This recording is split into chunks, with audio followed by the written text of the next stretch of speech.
You're listening to an Airwave Media Podcast. Need weekend plans? Check out what's happening at your local Lowe's. Weekending at Lowe's gives you and your family the opportunity to make us your weekend destination. Stop by for free workshops, events, and activities for everyone to enjoy. We're getting active with fun local events like our upcoming Lowe's Bucket Ball Challenge and Kids Workshop. Visit Lowe's.com/events for our full event lineup. Count on Lowe's for all of your home improvement needs. And now, activities in your community with Weekending at Lowe's. Hey guys, it's the Queens. Hey, so on this episode, we're going to do a flashback to one of the queens in honor of Black History Month. We are going to cover Dasiy Bates. Super excited for y'all to hear about her. Civil rights activist, did a whole lot behind the scenes and not a very well-known name either. So this is an episode from our Patreon vault, February of 2020. So I just feel like that's worth mentioning that this was before George Floyd's murder. This was, before the riots that followed that and everything. And I just think that's kind of worth noting because we do go a little bit into police brutality. It just seems weird that we didn't mention him, so I felt like we should just say that up top. So hope you guys enjoy this episode. Yeah, cheers, bitches. Hello, Nathan. Hey, Katie, how's it going? Pretty good. How's your day been? It's been a psychotic week. Yeah. And that is to be an understatement. Yes. Is Mercury in retrograde? I just assume Mercury is in retrograde somewhere at all times, right? Sure. Kind of like it's 5 o'clock somewhere? Yeah. It's Mercury in retrograde somewhere. It's the truth. All right. So, special Patreon listeners, yes. We are here to chat about, for any of our listeners that aren't in the U.S., I don't know if February is Black History Month in any other country, in Australia or Canada or the UK. So. Maybe Canada. I don't know. Here in the States, February is Black History Month. So we are talking about a civil rights soldier today. Yes, ma'am. And I wanted to pick somebody that wasn't necessarily very well known. Yeah.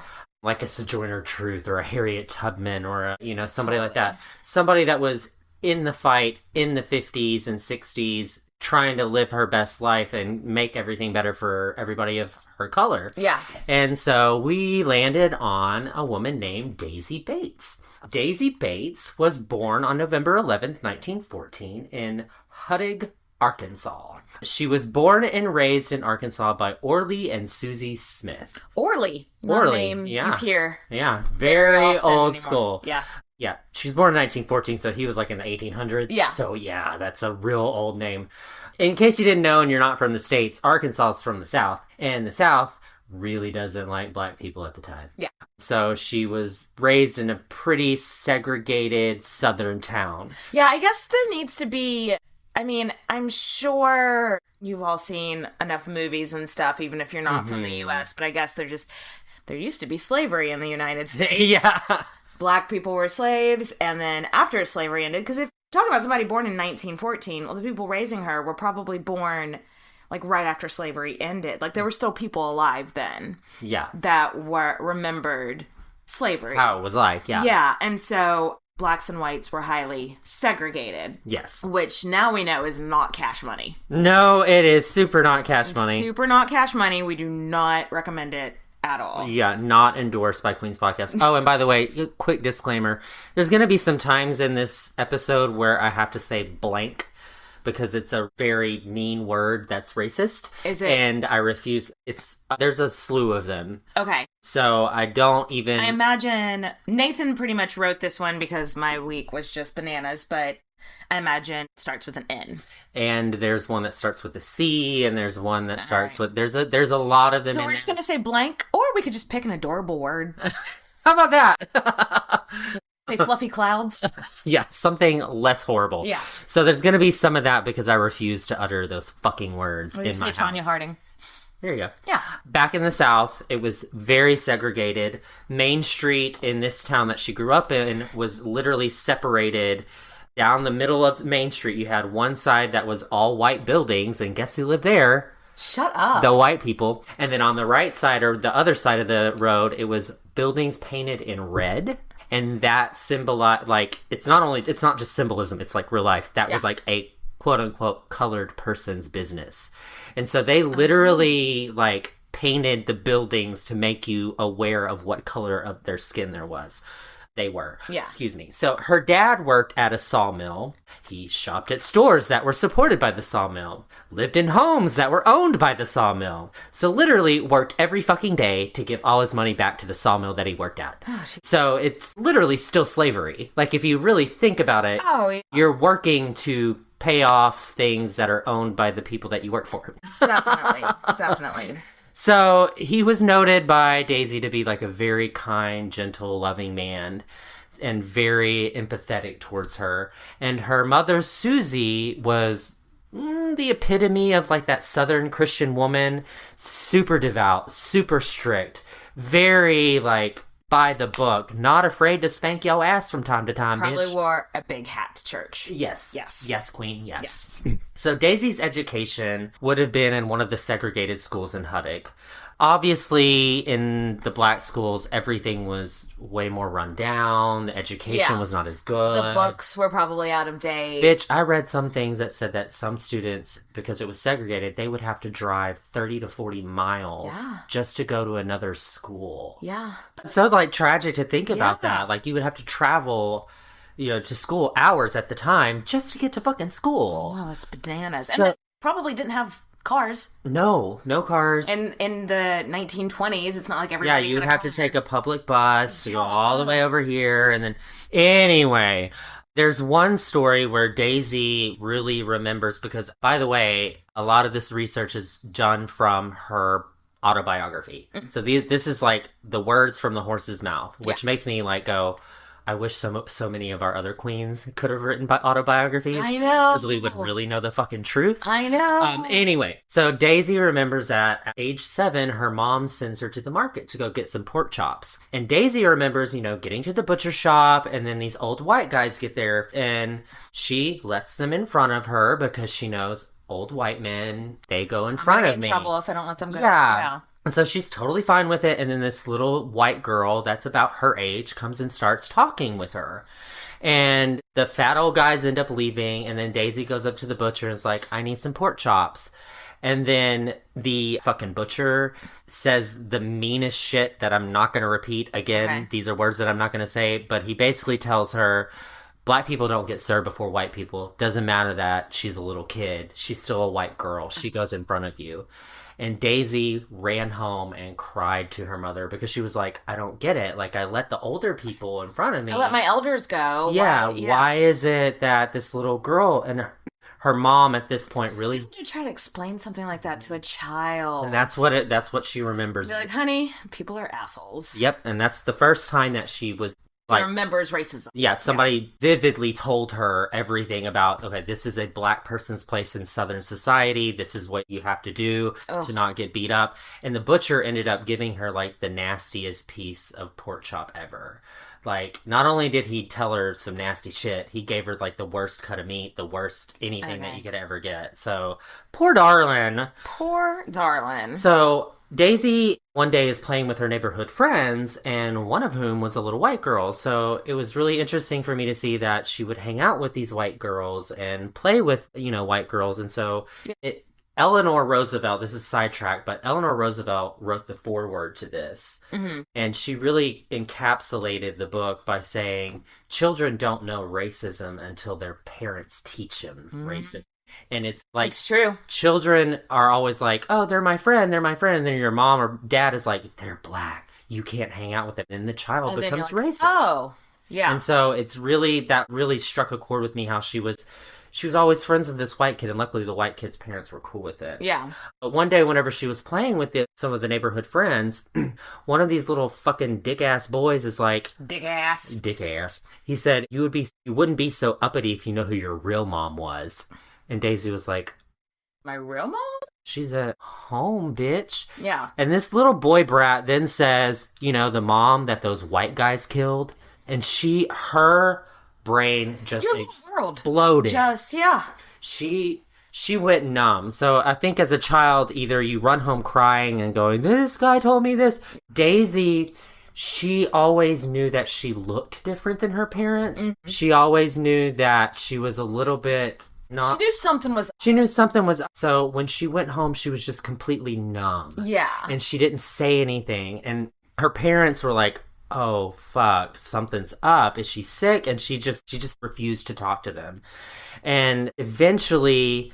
Orly, her dad at the time, her dad. The person that she knew as her yes. father. He ends up taking her on a long walk in the woods and tells her this story and says, Dasiy, you were only a few months old, and your mom, whose name was Millie Riley, got a knock on the door by 3 white guys. And these 3 white guys said, your husband's been hurt in a work accident.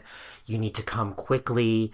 Her real father's name was Hezekiah Getson. They convinced her that, like, her mom, that he had been hurt in an accident. So, of course, as a wife, you're like, okay, I'm going to go run to fucking get my husband. Knocked on my door and was like, your husband's been hurt. I probably wouldn't stop to be like, wait, how do you know him? It'd be like, oh, fuck, let me get my keys. And that's exactly what happened. And she went out there. And then immediately those 3 white guys beat her, raped her, and then threw her in a pond to drown. Oh. Murdered her. Oh. In cold blood. And guess what? The cops didn't do shit about it. Of course. Surprise, we live in racist fucking South. And this was really a defining moment for Dasiy because she was determined at this point, at 7 fucking years old, she was like, I'm gonna hunt these motherfuckers down and I'm gonna kill them myself. Like, she was... sassafras, bitch. Yeah. So hate is kind of an understatement. She was like fucking livid. It's kind of like Kill Bill. Yes, exactly. She is the bride in Kill Bill. So even at this young age, Dasiy takes her anger out into the public square. So there's this creepy guy that like sits at the local store and he's always like staring her down because he's like kind of lusting after her. Because disgusting. Yeah. And she will literally stare right back in his fucking eyes and, like, not come at me. She's like, come at me, motherfucker. And this guy would always get scared and, like, look away and, you know, be like, oh, my God. And so Dasiy took to calling him the drunken pig. I've been called this drunken pig. Happens on a Saturday night. That's what happens when I go to vacation, like when I was at a resort in Mexico. The drunken Did you really need another one, drunken pig? What? So Dasiy ends up finding out that this drunken pig is rumored to actually be one of the guys that killed her mom. And so, naturally, every day, Dasiy, like, plays tricks on him and torments him, and I don't blame her. No. I would fucking rip him to shreds, and she does. One day, Daisy's dad meets an insurance agent, another black guy, who was selling them, like, a family policy. Dasiy was 15 years old, and she fell in love with this dude who is 25. It was a different time. Yes, very different time, but still kind of gross. Yeah. She recalls holding his hand during a movie, and that's the moment that she knew that she fell in love with him. It was a simpler time. Yes. Where a 25-year-old could date a 15-year-old. That was so weird. It kind of reminds me, my great-grandmother, because she was like a very hopeless romantic, and she met my great-grandfather. It was like a similar kind of thing. Like, she was a teenager, and he was a lot older, and he would just like come and sit in their parlor every evening after work. That sounds about right. Sounds about right. So he was sitting in her parlor every evening after Not work. a euphemism for anything. No. And his name... in your parlor. Oh, God. Ooh. Katie. So this guy's name was L.C. Bates. And he majored in journalism and worked for a newspaper called the Kansas City Call. My great-grandfather's name was R.L. Bates. Crazy.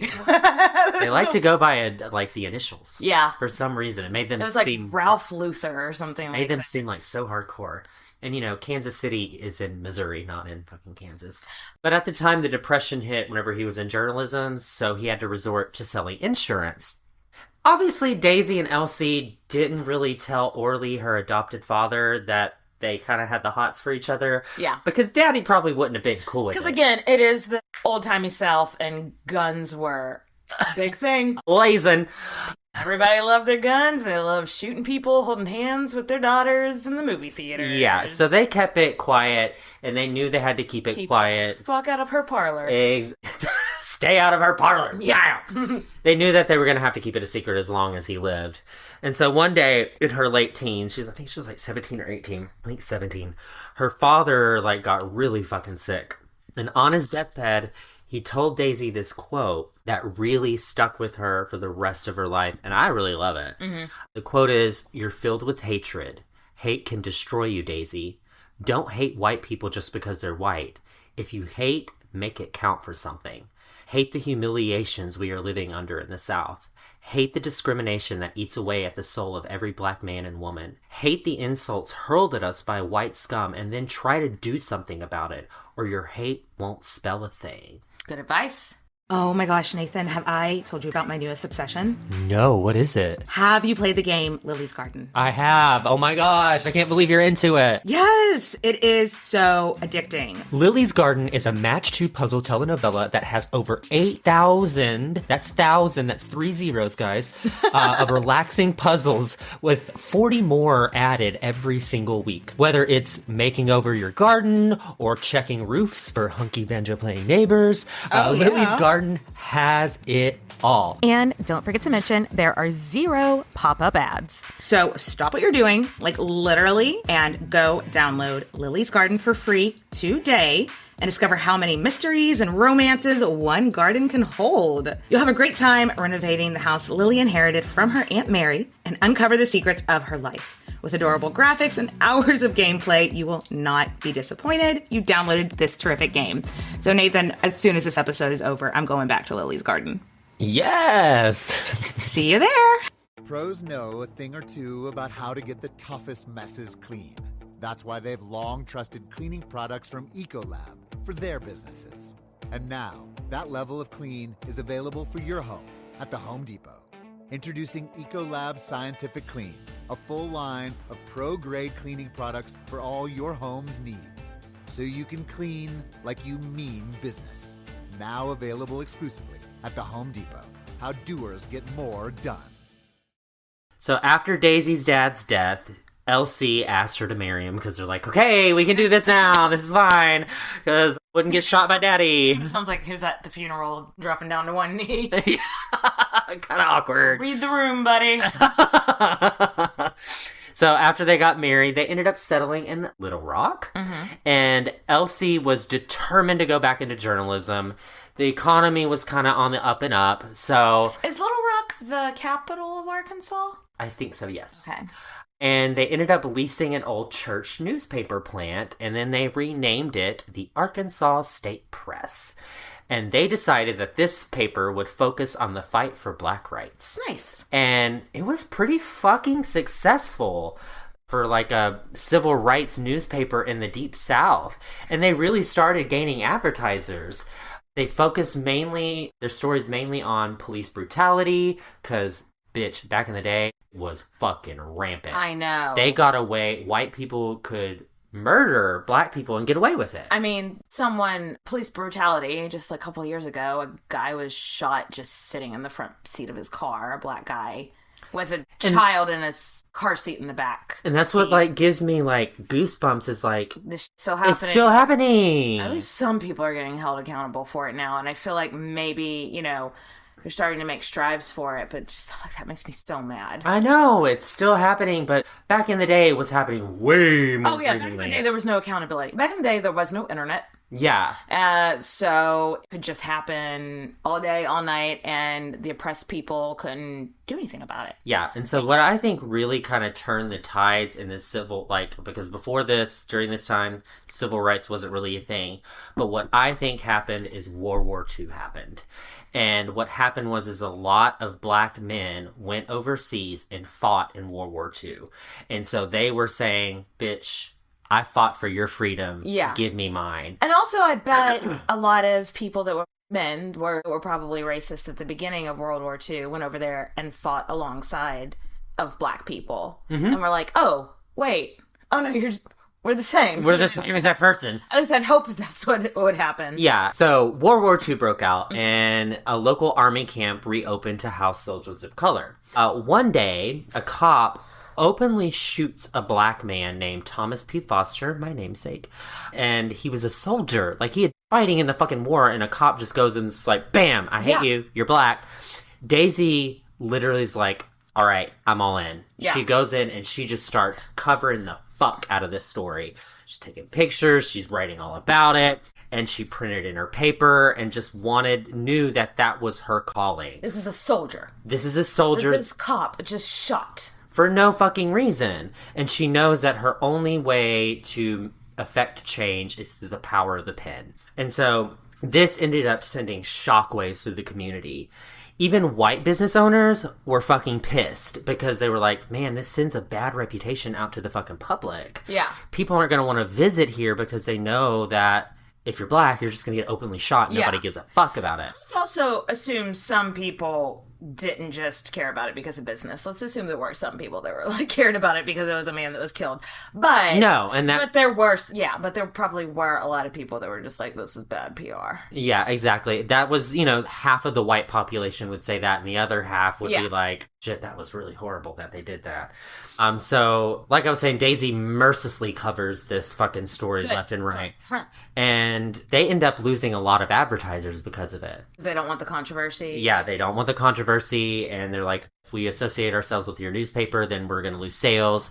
And Dasiy and LC gave literally 2 fucks. They were like, I don't give a fuck. We're going to continue to push this agenda. We're going to continue to do it because the African American community needs a fucking voice. Yes. So they ended up gaining more advertisers from local mom and pop shops. Yeah. Like, even some black businesses would end up contributing to them and helping to fund the newspaper.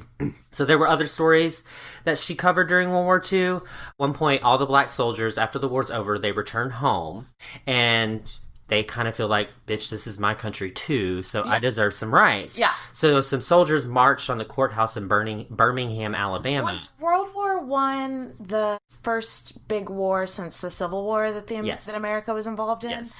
So the Civil War was like, well, we were fighting because we kind of had to. And so this was the first one where they were like, no, we're fighting alongside you. Yeah. This is our country too, sons of bitches. Exactly. And so these black soldiers are marching on the courthouse in Birmingham saying, bitch, I deserve the right to vote. Bitch, better have my vote. And guess what? They were turned down because it's the racist South. And the excuse was because black people didn't know how to read, so they don't know how to interpret the Constitution. Interpret the Constitution? Barf. Barf. They literally run a newspaper. Right. That can read. 2, they just are willing to give their lives for America. But also, back then, there was lots of white people that didn't know how to read either. Yeah. I mean, it's a different time now. Now, if someone doesn't know how to read, it's more rare. That makes me so mad. Yeah, it's fucking ridiculous. Yeah. But Dasiy covered that shit again, over and over and over, like, bitch, no, this is wrong. Another story that she covered was there was a black... this one, like, really got me. There was a black soldier who was discharged, just got out of the war, caught a bus. They stopped at the Buc-ee's and gas station. Buc-ee's, please sponsor our show. And then, yeah, right. And this black soldier, literally is like, "Hey, I gotta go pee." And the driver's like, "No, you're not fucking peeing." And he's like, "Dude, I just got back from the war and fucking almost got shot 1 billion times, and you're not gonna let me go take a piss?" And then the driver's like, "All right. Go fucking take a piss." Whatever. So he takes a pee, comes back on, they drive to South Carolina, and right whenever he gets off the bus, the cops fucking arrest him. For causing a disturbance. Was it segregated bathrooms? Is that why? No. They just didn't want to let him because he was yelling. No, they arrested him because he was yelling at the white guy. Literally. So they took him to jail. They beat him until he was blind. Oh my God. They beat his eyeballs out. Like, horrible shit. Like, I don't need the details, but that's so sad. But guess what? Dasiy published that shit.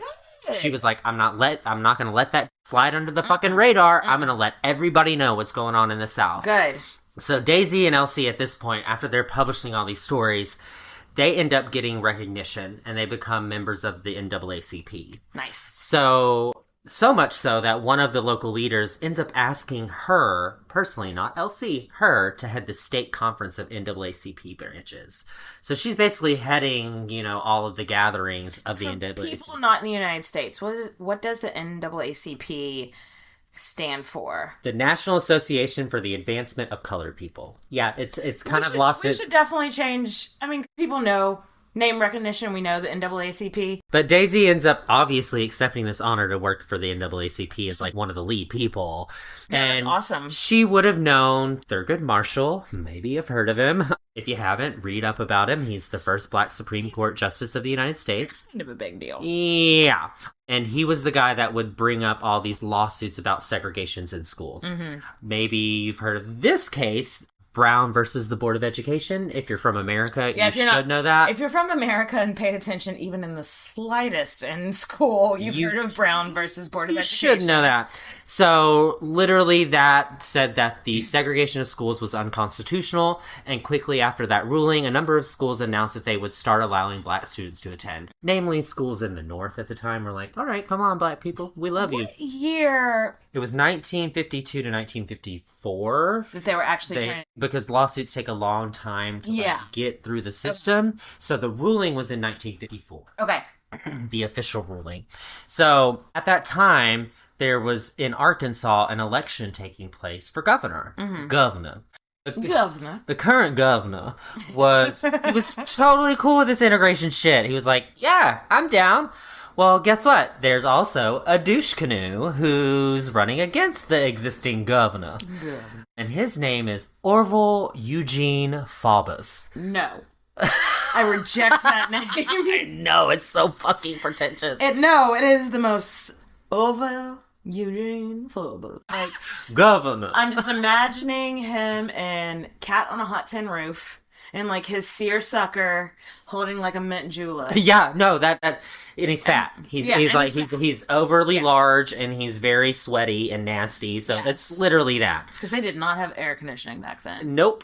Could you imagine the BO? Anyway, he claimed that integrating the schools might hurt the relations between the Black and the white people. How? Bitch, the last 100 years that you've been treating them like slaves have hurt the Black and white people. How would putting them together hurt their relations? It would make their relation. Okay. Yeah, exactly. So guess who fucking won the fucking governor race? Orville Eugene Faubus. Big Daddy. What did they call it? Big Daddy from Cat and Hot Tin Roof? Oh my god, he is Big Daddy. Big Daddy. So, much to fucking Faubus's dismay, most of the schools were already starting to integrate. And surprise, fucking surprise, the students were getting along with each other. Oh my god. Because children don't know to be racist until you racist assholes tell them to be racist. Exactly. So, on August 3rd, 1955, after, this is well after the ruling happened, in Arkansas, a bunch of racist white assholes threw this big-ass temper tantrum in a town called Hoxie, and adopted this resolution that said, nope, we're Arkansas. We're still going to be segregated. Fuck you, federal government. And they literally said, all white people, take your children out of schools. You are not going to go to school with any Black people, so your children are not going to attend schools. Of course, the kids are like, yay! Kids don't understand that this is deeply rooted in hate. They're just like, snow day! Well, it's Arkansas, so not snow day. I don't know. Well, I mean, it's... Snow day? I don't know what they have in Arkansas. So, luckily, the Hoxie School Board was like, nah, bitch. This is kind of a law. Truancy. There's this thing called the Supreme Court of the United States. Yes. And we kind of have to abide by their rules, so we're going to start trying to integrate. Yeah. In the Deep South, across the board, these school boards and school systems would kick the can down the road and say, let's just give it some more time to integrate. Yeah. Maybe open this one school up and let one Black person in. Slow like molasses. Exactly. So, Orville Redenbacher, a.k.a. Governor Orville Faubus. Governor Big Daddy. Governor Big Daddy. He literally goes to the fucking legislator and introduces 4 pro-segregation bills to the session in 1957. One bill said that integrating schools was a state right, which reminds me of the gay marriage argument where they were like, it's a state right. We deserve the right to say that gays shouldn't get married. It's like, no, equality is equality. Yeah. Period. Yeah. You don't get to say it's a state right to be a bigot. Yeah. Another bill said that said that white kids weren't required to attend school. So again, they could withdraw from school and not have to go. Another bill literally targets the NAACP. So I have a problem with that flawed logic of, okay, these people couldn't vote because they couldn't read, but white kids are not required to go to school. So they don't have to learn to read. It's just like mind-blowing, like how ignorant. Bigots will come up with just a myriad of nonsense. And that's what you learn with racism, bigotry, homophobia. It's all rooted in stupidity. Or fear. Or fear, both. Yeah. Like it's ignorant fear. But anyway, another bill literally targets the NAACP and requires that all the expenses and the names of the staff to be published. So, of course, what that does is it enables the KKK to come after you because they know your name and they know where you live. Fuck. And the KKK back then was trouble. Whoa. We'll get to that later. Bookmark. Oh, no. Bookmark. Can we not? Yeah. Well, we're talking about civil rights, girl. It's true. Hashtag white guilt. I have all of it. Oh, my God. This whole time I was reading this book, I was like, oh, my God, this sucks. Feels so bad. We are white people from the South. Yeah. So the last and final bill that Governor of Falbus decided to enact was to have schools fund to hire lawyers to sue to have integration not go through. So basically, there's like, okay, school boards, you can hire lawyers now so that you don't have to integrate. So Daisy's fucking pissed. Yeah. She is, again, her pen is her sword. She's fucking writing all about this injustice in her papers, spreading all the news around, demanding that they have a public hearing about these legislative things that Falbus decided to do. She's like, no, you need to talk about this to your fucking public. So ends up, she gets like 900 citizens, which is a lot in Little Rock at the time. For a grassroots, yeah, minority group, yeah, that's a huge. And guess bunch what? Of people. It's not just black people. Of course not. It's white people. It's church organizers, labor unions, synagogue leaders. It is so important for people who are allies of minority groups or groups that are attacked, not just to say you're an ally on paper, to be an ally. Because if it was just a group of black people, they could have been completely abused. But if there's white people in the group too, as sad as it is, back then they're going to get more... They would get kicked and beat. Like, they would... So, I mean... soapbox, and I'm not stepping down. No, but it's so true. Be an ally in action, not just on the internet. Preach. Yes. Because that was Daisy's fucking message. So all of these people were saying, you know, this violates God's law. God doesn't see color. He doesn't see this. Some went even so far to say what they were doing to be racist was communist and fascist and... But these 4 bills ended up still getting passed because it's like Republican Deep South, or, well, at the time, let's be real, it's Democrat. At the time, Democrats and Republicans were different than what we think of Democrats. Yeah, and so that's why when people are like, oh, Abraham Lincoln was a Republican, it's like, okay, the parties were different, not what they are now. Yeah, it was the civil rights. This whole civil rights movement is what divided what we now know as the Republican and the Democratic Party. Do we get to JFK? Does he come up? No, he doesn't. But we do get to some of that a little later. Are you enjoying this podcast? Then show your support by taking a short listener survey at surveymonkey.com/R, as in the letter R/airwave. Your favorite podcasters want to know about you, your interests, and what you think about this show.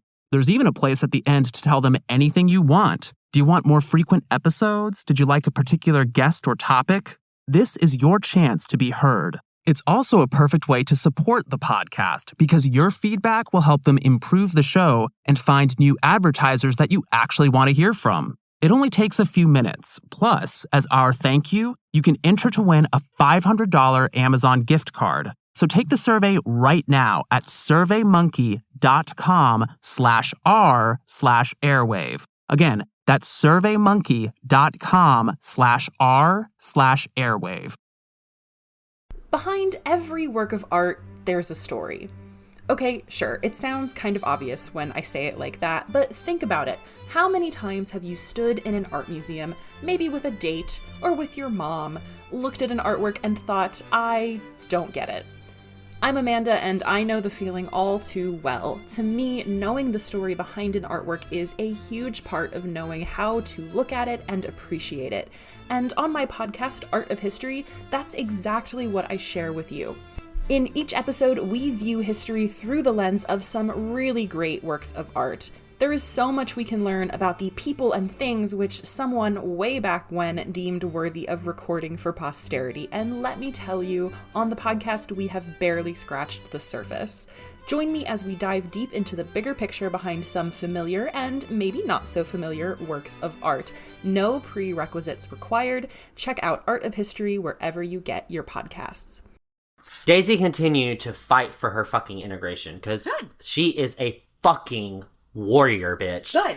And like I said, her weapon of choice is her newspaper. Mm-hmm. And one night, a stone flies through her window, and glass is like, literally, she's like standing next to the window, and glass just comes all over. Because guess what? That bill passed about the NAACP having to report shit. Mm-hmm. And there's a rock that says, "Stone this time, dynamite the next." And she's like, what the fuck? And her husband, he literally like turns to her. Elsie is like, sucks that they have bad aim, bitch. Like, they are so true Southern, like, well, you're fine. Yeah. They got bad aim. They're a bunch of fucking dumbasses. They couldn't do it right. Oh, like, could you imagine living in fear like that every fucking day of your life? It gets worse. We'll get to it. I would be like, if something like that happened, I'd be like, well, Steve, we have to move. But like, back then, one, that's kind of like the point of staying put and like It's making your message. change. That's your message. And two, like a lot of people also ask, well, if it was so bad for blacks in the South, why didn't they just move to the North where things were more progressive? They didn't have the money. They didn't have the resources. Moving now is one of the most expensive things. And back then, you couldn't just hire a U-Haul. Yeah, it's true. You know, it took, you would have to be a really you would have rich. to leave everything and just start anew. And it's like, and it's not like you could just find a job on the internet and do your interview over Skype. You would have to like drive back and forth, back and forth. Only way you could do that was if you were a wealthy black lawyer who, or like maybe if you had family that had already kind of established themselves up there. Exactly. And so it's not like, I mean, moving across country is complicated now, but back then, impossible. it was impossible for most people. Mm-hmm. So you may as well, when you're like, well, if it was so bad for them, why didn't they move? You may as well be like, why didn't they turn into birds and fly far, far away like Jenny from Forrest Gump, you know? Like, So integration was set to occur on September 4th, 1957. And then some bitch who's like mad against, like, you know, mothers against black people, like some fucking bitch. you can't see it because this is a podcast, but I just rolled my eyes so hard, I saw my brain. Yes, she did. True story. So this bitch claims that the kids are starting gangs at the school, and they have guns, and they have knives, and they're gonna hurt each other. And guess who shows up to the trial to testify to back this bitch up? Dasiy.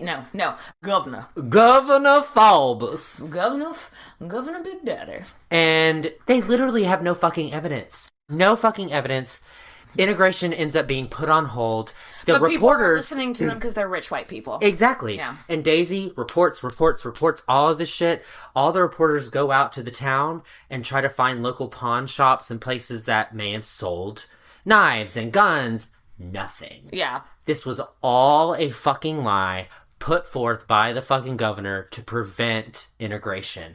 And so after this happened, all these racist assholes, this like breaks my heart. Like, they were all driving by Dasy's house, and they would honk their horns and be like, Dasiy, did you hear? Blank words won't be going to Central High School. Like, literally, like, rubbing her face in it. And it's like, what good does this do to you? Like, does it make you feel good to, like, hate other people? Yeah, people like that, it just makes them go home and, like, high-five their buddies.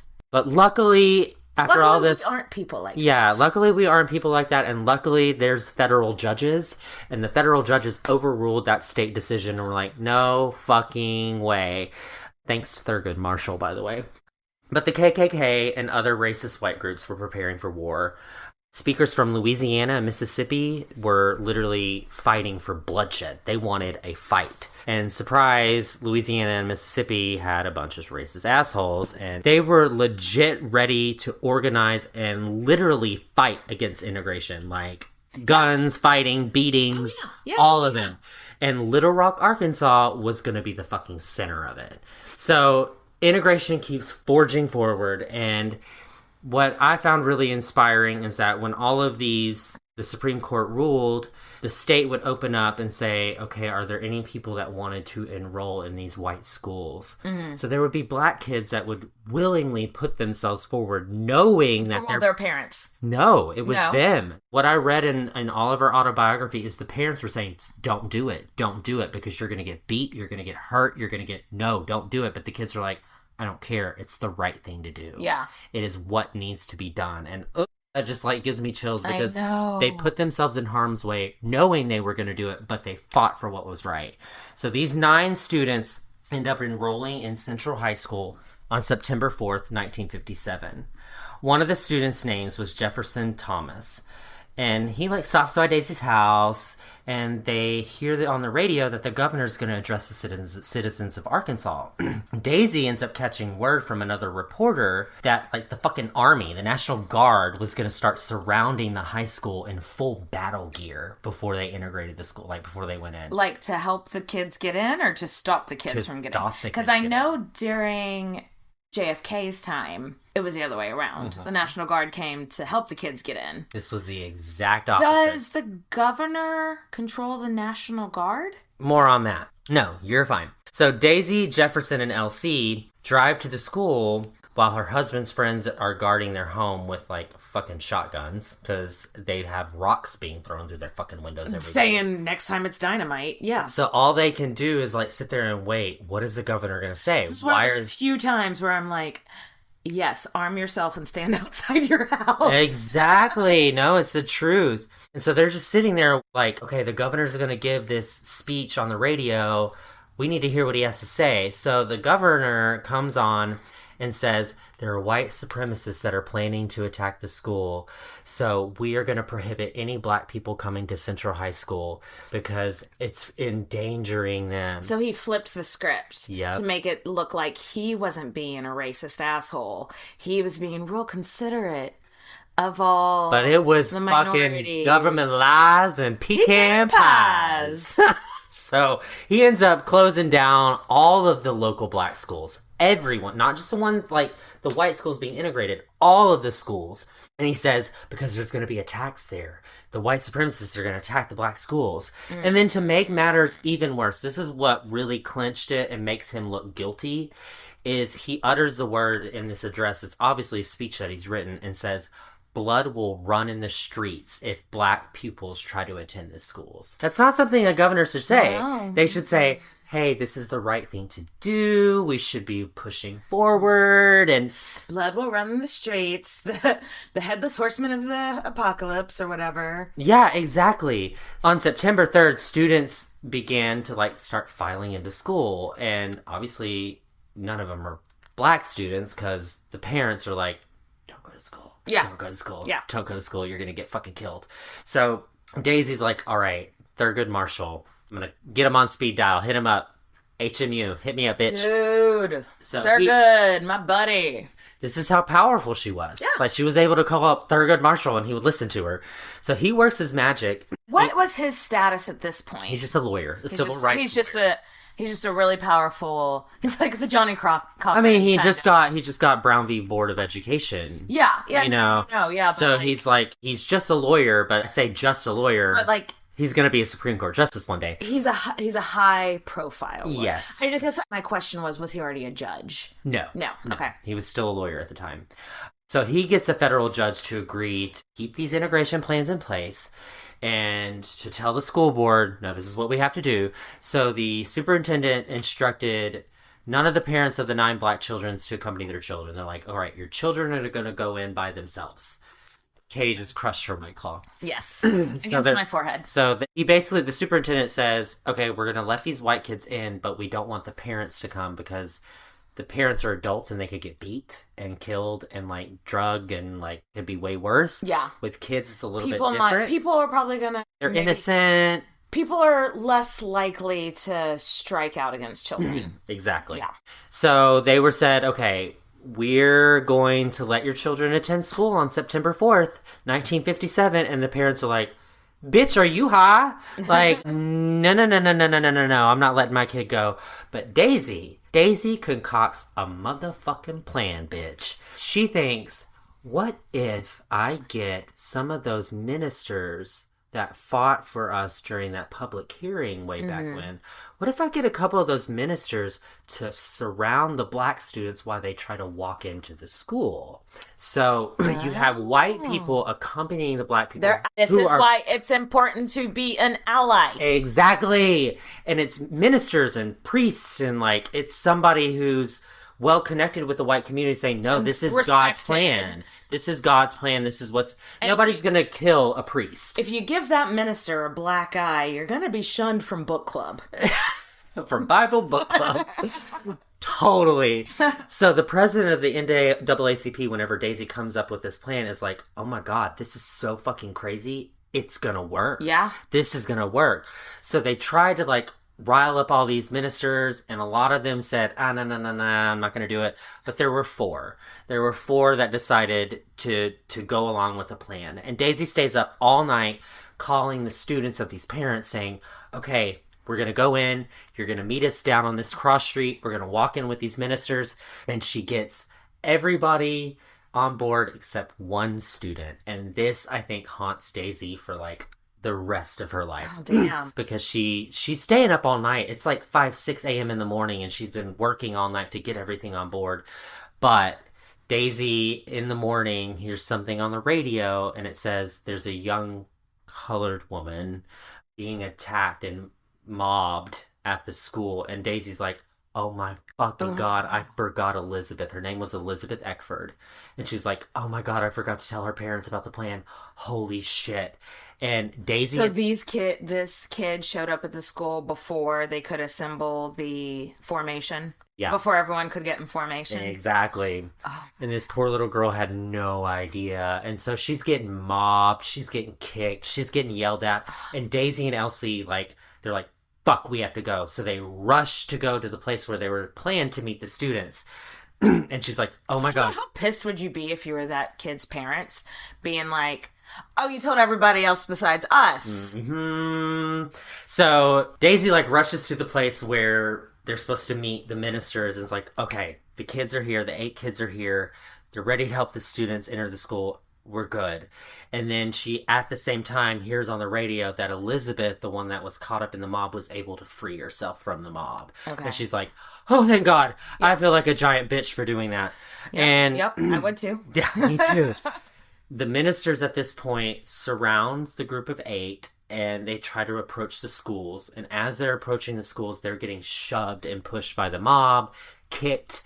And so, guess what's happening though? We can sit here and say that it is horrible. Yeah. But what you're seeing happening around it is you have journalists who are taking pictures. Dasiy, who's writing pages and pages, documenting. It's like, all right, go ahead and kick a minister. Yeah, you're in the newspaper. Look at these fucking racist assholes kicking these fucking ministers. This is going to be documented for the rest of your life this time that you... And the most memorable photos are when they get to the front of the school and they're met with bayonets and guns pointed in their face, like ministers with guns pointed in their face.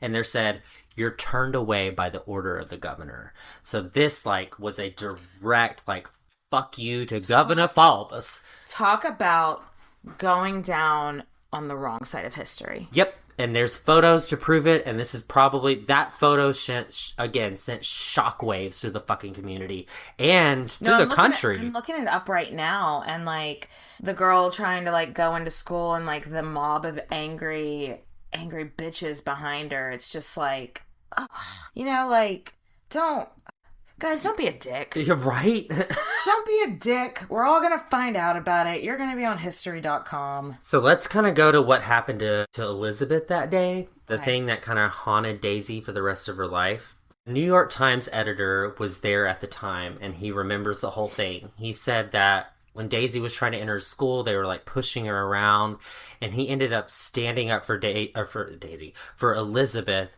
and people started threatening his life because they were like, she's just a little girl, let her go to school.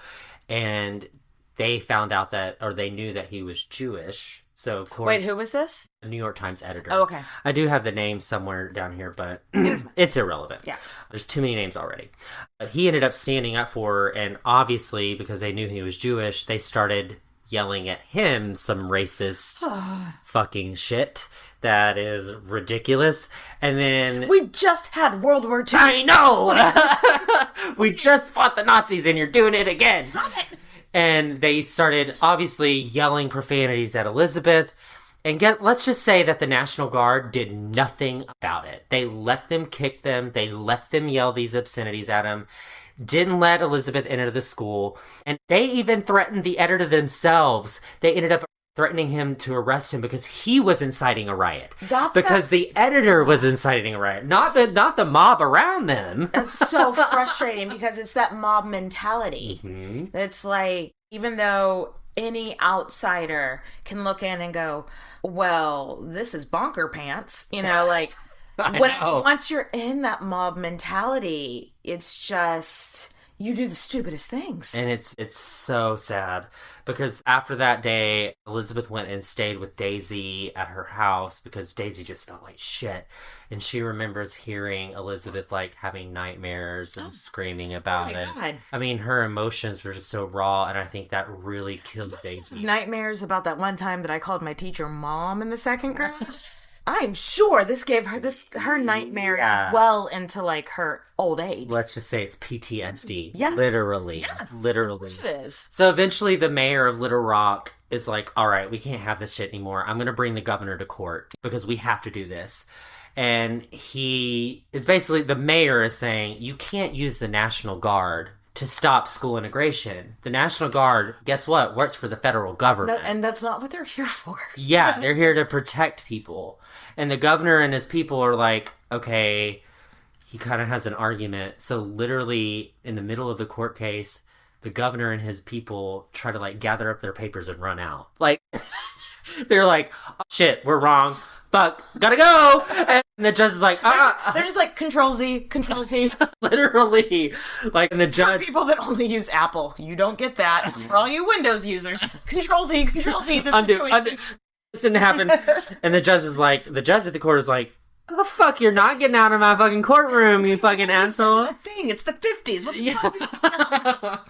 And then he ends up ordering them. He's like, okay, you can't use the Army and the National Guard to fucking stop integration. This is a federal law that they're like, this is gonna happen. So at this point, it's so tense that Arkansas has turned into like a ghost town. Children aren't playing in the streets. Parents aren't going out shopping. Nobody's talking to each other because they're afraid of this violence. Yeah. The governor had just threatened all this violence, and now the National Guard's not there to protect them. So they think that everything's just going to fucking blow up. And I can't blame them. I really can't blame them. And people are like praying to God for peace between everyone. And then other people are praying to God to continue the racist shit. To, like, do that thing that he did in the Bible where he killed all the Jewish people's first sons or whatever. Yeah, like, it's so sick to, like, think how people used religion to further racism. Yeah. And it's like, no, that's not what God wanted. Anyway, that's a whole nother soapbox. Those old texts you can interpret very many ways. And obviously, people have, because history is... Bag of dicks. So Dasiy ends up sending a reminder to all these ministers who are praying to still be racist. She's like, you know what? You need to pray for those 9 black kids. Those 9 black kids who were tormented, turned away from the school, didn't know what the fuck they were what's going on. Baby girl that's having nightmares. Well, how old are they? They're a range of ages, but they're all in high school. Okay. So they're from ages like 13, 14 to 17. Okay. At the time. So I think Elizabeth was like 15, 16. I mean, that's still a very, very hard age to get, and she's like, publicly shamed. Like, and she's like, pray for these children. Yes. Don't pray for God to be racist still. And so the superintendent at this point is like, okay, Dasiy, get these 9 kids at your home and we're going to figure something out. We got to do it. Nice. So the kids all show up at Daisy's home. And reporters were like, so Dasiy, are you going to send them into the mob again? And Daisy's like, middle fingers up. Like, fuck you. Making her sound like she's the bad guy because she's the one fighting for. Yeah, exactly. It's like, no, it's the mob that's the bad guy. Yeah. Hello. And people in the mob were quoting, and this is paraphrased, if we let those in next, those black kids are gonna marry our daughters. It's like, oh no. If your daughter wants to marry a black guy, who gives a fuck? I mean, that's us coming. Oh no, they will have beautiful children. Right? Because mixed race babies are gorgeous. Like, oh my god. Like, that just kind of... They're gonna marry your daughters. That's exactly what happened. Ugh. The local police ended up, after this meeting, they planned this back route into the school that the mob didn't know about to let the kids enter in safely. So it's basically like... They had a VIP entrance. Yes, except it's like where they delivered all the food for the kids. But it's a VIP entrance. It's all about perception. So Dasiy was in one of those cars, and they gathered the students up, and they literally just like, screw! And like drive up with all the kids and station wagons and like, okay, go into school now. Go. So this mob... Paparazzi. But the mob, still there, they are fucking relentless. There's just no way to keep these kids there safely. There's no fucking way. They ended up having to sneak them out through a delivery entrance to avoid all the, like, they tried to get in, they couldn't get in. It's just ridiculous. So disgusting. Yeah, exactly. So the reporters are asking Dasiy, okay, what are you going to do next? What are you going to do next? And Daisy's like, you know what? I'm going to talk to the President of the United States. I'm going to send him a fucking telegram, bitch. Who was the 1957? Is that what year we're in right now? Yes. It was Eisenhower. It was Eisenhower. I believe. Good guess, Katie. Yeah. Alexa. Wait. Not in my house. So Daisy's like, President of the United States, Eisenhower, you're going to guarantee these people's fucking safety. But all the while, you know, I mean, she says that in public, but the students are still getting mobbed at that time. And the mob starts taking that to the reporters because they're like, Daisy's one of them. Yeah. And these liberal reporters, we still deal with that today. These liberal reporters are trying to change our country. And so the mob starts fucking beating the shit out of the reporters. Oh, Jesus. And the reporters are arrested for inciting a riot. Guess what? Fucking racist 1950s, motherfucker. Oh my god. So basically you could come out into your front yard and be like, fucking birds on my front lawn, and the cops could be like, you were inciting a riot with the birds. You're going to prison. I mean, the reporters are just taking pictures and writing shit down. The mob is the one doing all the fighting, and because these liberal reporters are trying to report, they're the ones getting in trouble. So disgusting. It's disgusting. So anyway, the everyday Little Rock citizen is like, okay, what the fuck has my town become? Yeah. This is not how it used to be. So obviously at this time, hate crimes are running rampant. Racist teenagers are taking their parents' car, #white privilege, and they're driving around and committing hate crimes. Like, just literally all the time. Daisy's fucking scared for her life. She's hearing about this. Well, of course you'd be scared for your life. You're like the figurehead. Exactly. You are the Mockingjay. And everybody's trying to kill you because it's the Hunger Games. It's so fucking true. So not a perfect parallel, but you see it. But I mean, she's like literally having her and Elsie are guarding their house day and night because they know they're prime suspects for this mob. Ugh. So a few cars at the time are driving very slowly and suspiciously by her house. Ugh. And Elsie, her husband, calls the fucking cops. And the cops end up stopping this little mob of cars because it was a bunch of fucking cars. Yeah. They had ammunition and dynamite in their fucking cars, ready to blow her up. All because we want our children to all get the same education. Oh my god, what a horrible thing. Jesus Christ. So, yeah, all this barricade of almost 100 fucking cars were all armed with the shit. Oh like, almost 100 cars. So it was clear that Daisyy and Elsie's lives are in danger. Yeah. Because there's a ton of people that want them dead. So there's a phone call this same night that comes at 2:30 a.m. and a man's voice comes across saying, "We didn't get you last night, but we will. And you better not try to put those blanks in our schools." Do you think I just don't And, like, maybe that's an ivory tower that I live in, that I wasn't raised the way that I would ever understand this symbolism, ivory tower. Oh, fuck. But, no, but it's true. Maybe it is. I do know people that were raised in a way that, like, my dad, for instance. I am very lucky to have a mother who is very liberal and who has always taught me that we're all equal, treat everybody equally. And that's the person I was primarily raised by. My dad was not raised that way, and that's not the way he taught me. And luckily, I've never listened to a word my dad ever fucking said. Preach! Except for he was like, "You want some wine?" I was like, "Yes, I do." That's the only thing I've ever agreed with my dad on. So I'm coming from a place where I've never had to, like, overcome this.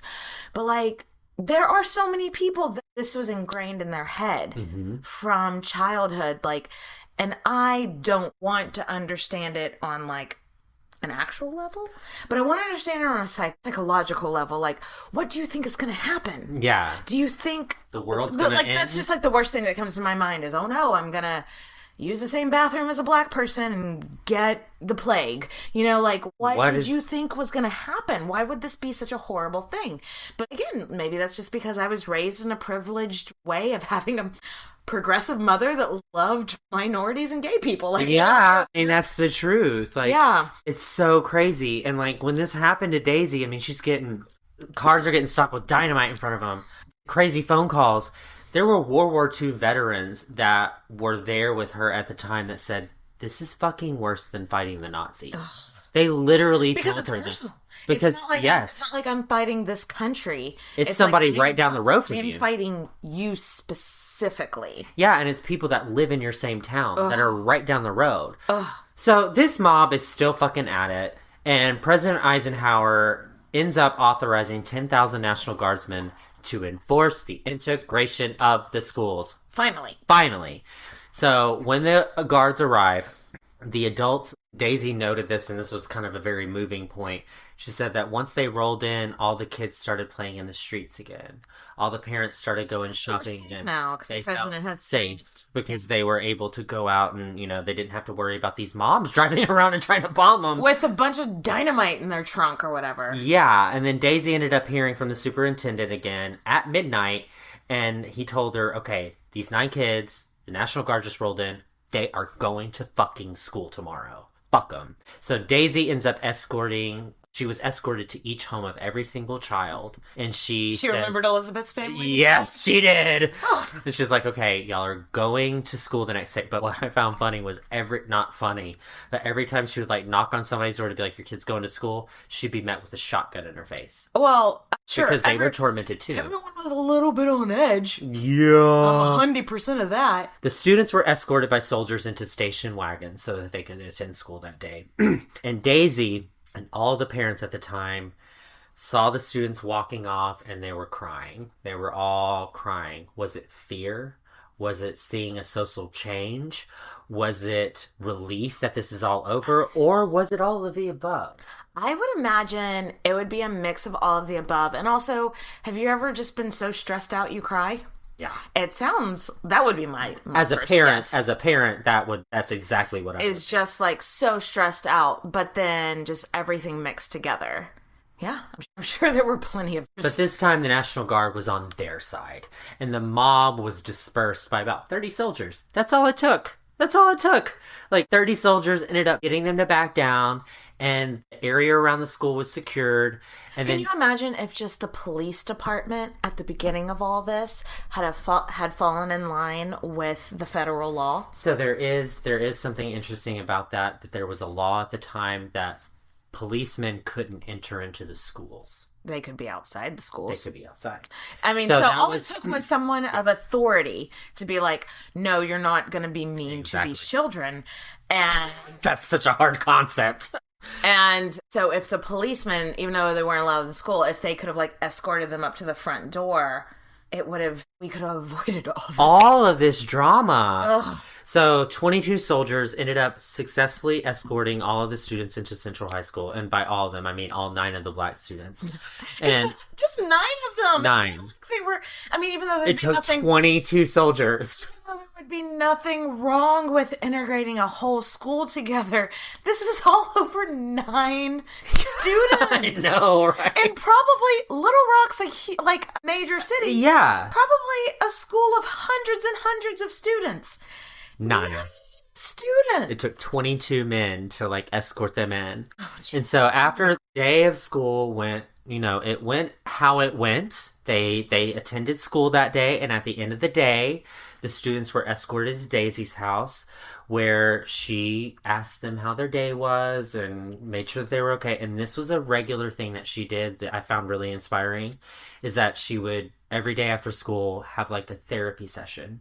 And be like, oh, that's very ahead of her time. Yeah, tell me about your day. Mm-hmm. Whew, I'm getting a little misty. But tell me about your day. What happened to you? Were you hurt? Were you bullied? What did they say? Wanted them all to gather together and tell their stories. Very ahead of their time. Like a group therapy type thing? Yeah, totally. That's beautiful. And so... that was very ahead of her time to know that Hawking. This is going to be a stressful situation for them. Getting them into the school is only half the battle. Yeah. It's dealing with the emotional distress afterwards. So some of the kids in the first group therapy session said, you know what? Some of the white students invited me to have lunch with them. Some of the white students were like, I could care less either way. And then they said only a handful of them were really hostile towards us. Most of them just wanted to pass history or whatever. Yeah, that's what we're just all trying to pass geometry. All on the same page, bitch. So on October 31st, 1957, the Little Rock City Council ordered that the NAACP officials should be arrested, specifically mentioning Dasiy. Of course. Because guess what? They weren't reporting their names and their incomes to anybody because they didn't want to get killed. Yeah. But they sent out an arrest warrant for them. And of course, Daisy's like, all right, I'm going to surrender. There's no point, So they all surrender themselves, turn over all their financial records, and the newspapers are writing out and calling that city council out, honey. They're like, no, this is wrong. They should not be arresting these advocates for fucking civil rights. They're like, oh, so this mob beating up a bunch of black people is totally cool, but not turning over your financial records makes you get arrested? What the fuck? So Dasiy was convicted of the crime, and they appealed that all the way up to the Supreme Court of the United States, and guess who won, bitch? Daisyy? Daisyy! Who? Yes, queen. Nice. So, because Daisy's name at the time was publicized as being one of these huge leaders of the NAACP. So was she... I know celebrities so different now compared to then, but was she like... Oh, you're right. She was like a civil rights celebrity at the time. Okay. That really pushed her name. Whenever she did the move with the ministers, that really put her name. So maybe not household name, but for people that stayed on top of current events. Yes. She was known name. Yes. Yeah. And so now, after all of this is done, she's, been convicted of a crime. It's been overturned. So guess who tries to fucking target her? The KKK. This is where it gets sad, but we gotta go there, guys, because guess what? It fucking happened, and you can't change the fucking matter of the fact.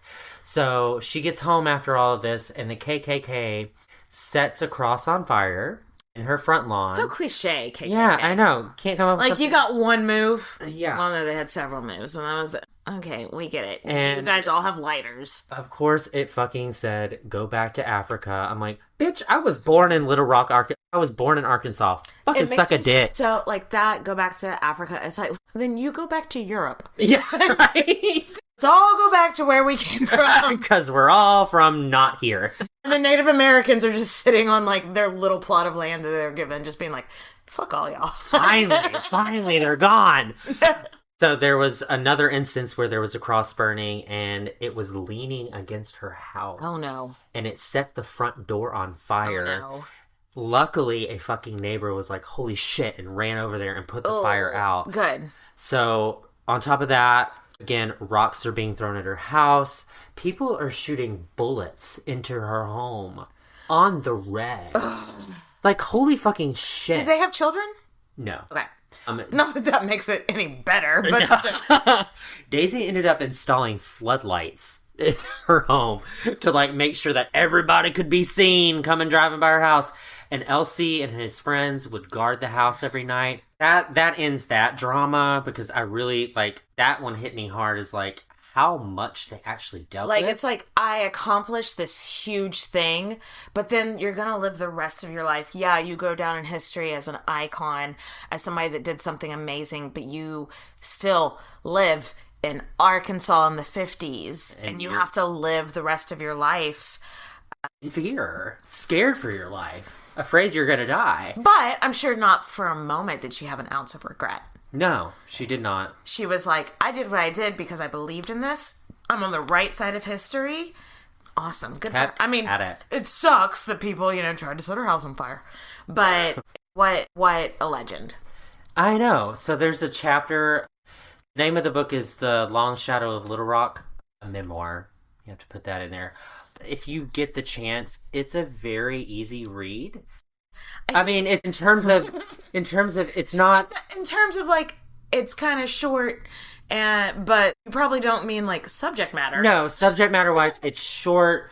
Daisy's obviously a fantastic writer, but straightforward to the point. Straightforward. She gets you involved. But when we say easy read, we probably don't mean like happy rainbows and butterflies. Yay! No, it's like historical drama, like a lot of racist shit happening, but the way that she writes it and the way that she words it is really well. But there's this chapter in her autobiography that if you do decide to pick up the book, it is the most heartwarming one and sad, but it covers the lives of each of the 9 children and tells like little snippets of what happened to them. We really just don't have time to go into that. Yeah. But it sounds like it was my favorite chapter. Queen Dasiy. Yeah, exactly. She might not be a queen, but she is a queen to us. So we're gonna remember Governor Faubus. Ugh. I know, Governor Fat Ass. I hate Big Daddy Governor. This asshat was still fucking at it. He was. He ends up passing all these laws that said men really hate losing their status. They do. And he was like, okay, I'm the governor. I can close any school district that I want. So he closes Central High School. He closes all these other high schools that are integrating. And why? He gives this fucking racist gem of a quote. And this one, when I read it in the book, I was like boiling mad. He says, if Dasiy Bates would find an honest job and go to work, and if the U.S. Supreme Court would keep its cotton-picking hands off the Little Rock School Board's affairs, we could open up Little Rock schools again. Rage! Okay, so if you're not from the United States or just don't even know that much history about slavery in the United States, had lots and lots of jobs, but a big thing in the South was that cotton pickers at cotton plantations. So to use that term, cotton picking, there's no mincing words there. No. There's no doubt about what they're referring to. Mm-hmm. He is making a direct reference to slavery. Direct. Like, I was just like... He may have come right out and been like, I don't like black people. They used to be slaves and I don't want them in the schools. He should have. He should have just fucking said that. I mean, there was... I was like, I literally... That makes me so mad. At that point, I had to put the book down. So it's not an easy Take a lap. read. It's not an easy read. She's very mad at these racist assholes. But at the same point, I took a walk and got some exercise. But guess what? The Supreme Court hears this quote and is like, guess what, motherfucker? All these laws that you just tried to enact being racist, all unconstitutional. Yeah. Fuck the fuck off. So Daisyy, of course, is still fucking targeted. Of course. And she probably was for the rest of her life. Yeah. She literally has a bomb that's thrown into her house and explodes. Cool. And she's fucking done with this shit. Yeah. She's like, all right, I'm gonna email the Attorney General, except Telegram. And she's like, okay, my life's in jeopardy. You should do something about it. And of course, the Attorney General's like, sorry, that's a state crime, not a federal one. I can't do anything about it. She's like, you motherfuckers. And at this point, Daisy's been such an advocate. She's lost the majority of her support from her advertisers because it's just been so much drama. It's blown up. And the only people, literally. No, I did not do that on purpose. No. But a lot of the advertisers that her white allies were being bullied themselves and were being mistreated themselves. And so they had to withdraw because they were like, not fun fact, but fact is that a lot of these white allies that she had committed suicide later because they were just were so hounded. They were hounded. They didn't have any money. They didn't have any money. They didn't have any reputation. So they were treated like minorities. Exactly. Yeah. Okay. Exactly. Okay. So she loses all this support, and they literally can't pay the bills anymore for the Arkansas State Press, and so they have to close the doors, you know? Yeah. And many of the advertisers were threatened themselves with bombings and violence and being killed. Oh, my. Yeah, right. And they receive a letter, like Dasiy receives a letter that's like, hey, you gotta close your doors. Yeah. It's fucking over. So they announced to the rest of the workers, this is like the last week. A few of the office workers are like, don't pay us. That's enough. We'll work pro bono. Yeah, we've done such great work here. We don't care.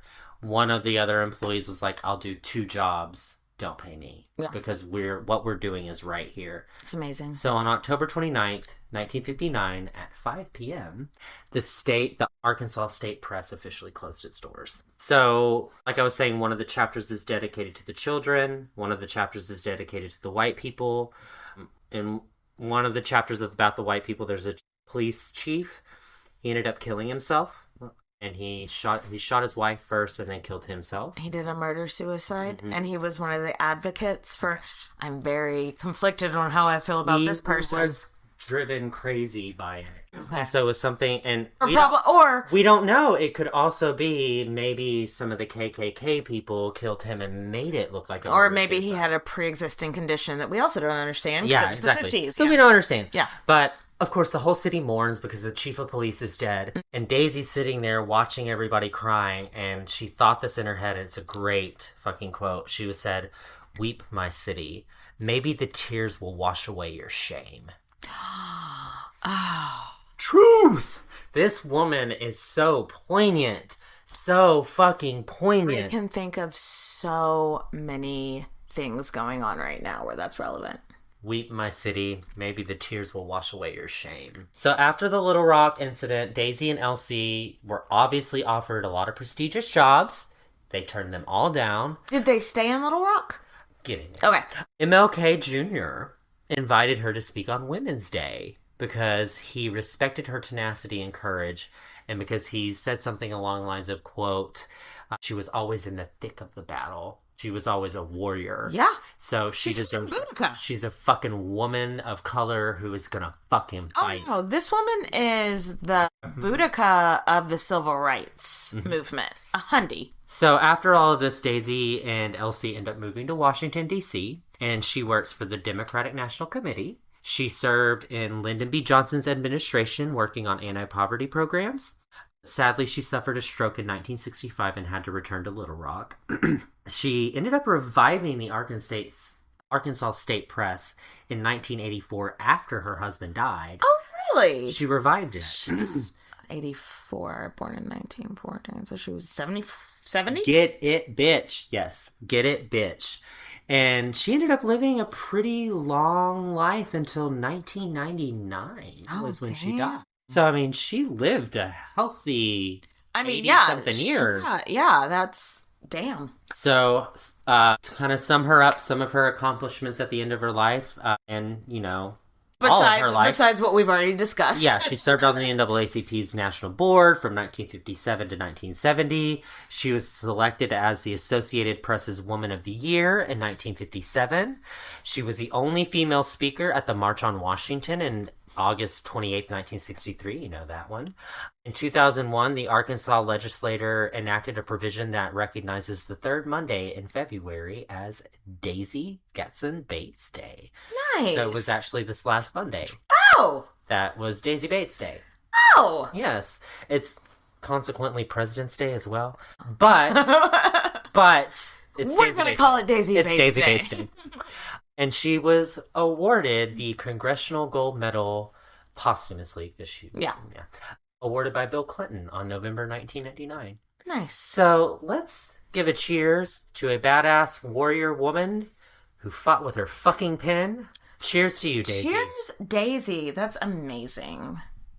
What a life. What a woman. What a woman. Somebody that nobody ever didn't really know. Yeah. Thanks for listening, guys. Love ya. Mwah. By now, you know that sound. It's the sound of the Home Depot. But what about those sounds? Those are the sounds of a new Frigidaire kitchen suite, complete with the latest technology to keep food fresh, dishes clean, and cooking needs met for all families. Making this the sound of savings on top brand appliances. The Home Depot. How doers get more done. Get up to 25% off select appliances, including Frigidaire, right now. Offer valid February 9th through March 1st, 2023. U.S. only. See store or online for details.